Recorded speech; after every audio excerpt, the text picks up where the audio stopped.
नमस्कार. तुमच्या सगळ्यांचं स्वागत करते. तर आज जरा थोडं मला सर्दीमुळे मला दम लागतोय बोलताना. तर थोडंसं असं आवाज थोडा प्रॉब्लेम येईल, तर प्लीज सांभाळून घ्या. तर आज आपण हे दुधी भोपळ्याचे असे सॉफ्ट असे धपाटे बनवलेले आहेत. दुधी भोपळा जर कोणाला आवडत नसेल ना, तर ह्या प्रकारे पराठे आपण बनवून देऊ शकतो मुलांच्या टिफिनला वगैरे. या दुधी भोपळ्यामध्ये भरपूर प्रमाणात असे गुणधर्म आहेत, जे आपल्या शरीरासाठी किती उपयुक्त आहेत. तर आता आपण पाहूयात हे पराठे मी कसे बनवलेले आहेत. मी हे गव्हाचं पीठ घेतलेलं आहे 1 वाटी. मी 3 प्रकारचे पीठ घेतलेले आहेत. तर हे ज्वारीचं पीठ आहे, हे मी 2 वाटी घेणार आहे. तर हे बघा 2 वाटी मी ज्वारीचं पीठ घेतलेलं आहे. आता मी अर्धी वाटी हे बेसनाचं पीठ घेतलेलं आहे. तर हे तिन्ही पिठं आपण असे मिक्स करून हे धपाटे बनवणार आहे. तर याच्यासाठी आपल्याला एक मसाला बनवायचा आहे. तर मी लसणाचे भरपूर असे हे घेतलेत लसूण, जिरा घेतला 1 चमचा, 1 चमचा आपण धणे घेतलेले आहेत अख्खे आणि मिरची आणि अद्रक ह्याची आपल्याला आता एक पेस्ट करून घ्यायची आहे जाडसर. ह्याच्याने खूप चविष्ट लागतात आपले दुधी भोपळ्याचे पराठे. तर ही दुधी घेतलेली आहे मी. ह्याच्यावरची अशी स्किन असते ना ती जाड, ती आम्ही अशी काढलेली आहे. ते बघा अजून दाखवते मी कशी काढली. ह्याप्रमाणे आपण काढू शकतो. तुम्ही नाही काढली तरी चालेल. आता ही छान अशी कट करून आपल्याला किसून घ्यायची आहे. तर हे बघा एकदम कवळी अशी दुधी घेतलेली आहे मी. आता जी खिसणी असते ना आपल्याकडे, त्याच्यामध्ये जो जाड असं हे असतं ना जाडसर, त्याच्याने आपण हे किसून घेणार आहे. म्हणजे थोडंसं असं जाडसर किसली जाणार. म्हणजे ह्याच्यामध्ये भरपूर प्रमाणात पाणी असतं ना, तर आपण जेव्हा पीठ मळू तेव्हा ते असे जास्त असे पातळ नाही होणार. म्हणजे असे आपल्याला असे थापता नाही येणार. त्याच्यामुळे अशी थोडीशी जाडसरच मी हे किसून घेतलेली आहे. तर आता जो मसाला आपण बनवलेला ना, मिरची, अद्रक, लसूण, हे जिरं आणि धने याचा आपण ही पेस्ट या पिठामध्ये मिक्स केली. आता जी दुधी आपण किसून घेतलेला थोडा जाडसर, तो पण आता ह्याच्यामध्ये टाकला आहे पिठामध्ये.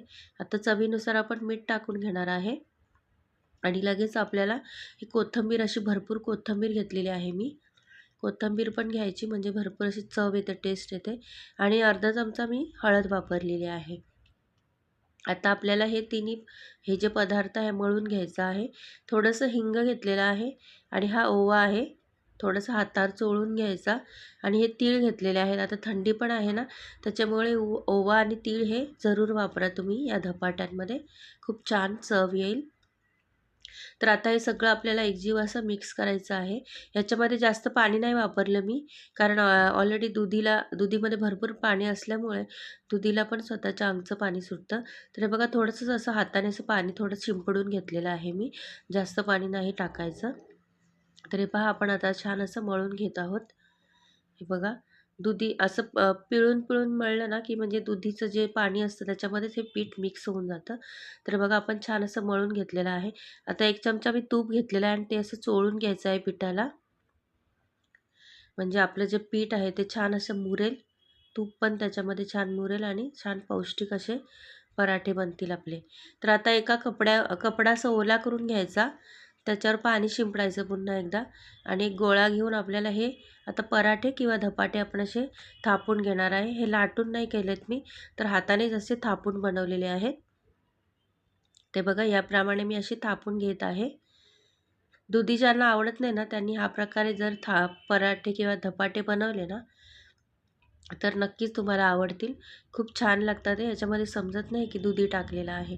तर एक लोखंडी तवा घेतला मी, त्याला असं तेल लावून घेतलं आणि त्याच्यावर आता हे आपण प पराठे भाजून घेणार आहे धपाटे आणि मध्ये असे होल केलेले आहेत म्हणजे आतून पण छान असं शिजलं जाईल आणि खरपूस असं टेस्ट येईल ह्याला. तर तेल सोडायचं ह्याच्यामध्ये आणि छान असं भाजून घ्यायचं आपण. तर बघा किती छान दिसतंय आणि खायलाही खूप चविष्ट असे हे धपाटे झालेले आणि खूप पौष्टिक आहेत हे शरीरासाठी. तुम्ही नक्की बनवून बघा. हे पहा आपले सगळे धपाटे मी आता असे या प्रकारे भाजून घेत आहे. एक एक करून हे असे आपण असं भाजून घेतलेलं आहे बघा. किती छान दिसत आहेत. आपण जसे मेथीचे किंवा पालकाचे बनवतो धपाटे किंवा धिरडे बोलू शकतो. तर हे आपण दुधीचे बनवलेले आहेत. तर तुम्हाला ही माझी रेसिपी कशी वाटली नक्की सांगा आणि तुम्हीही एकदा नक्की करून बघा. आणि व्हिडिओवर जर तुम्ही नवीन आला असाल तर चॅनलला सबस्क्राईब करा.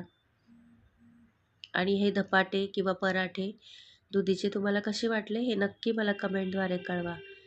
तर आता आपण नेक्स्ट व्हिडिओमध्ये भेटूया. तुमच्या सगळ्यांचे खूप खूप धन्यवाद. श्री स्वामी समर्थ.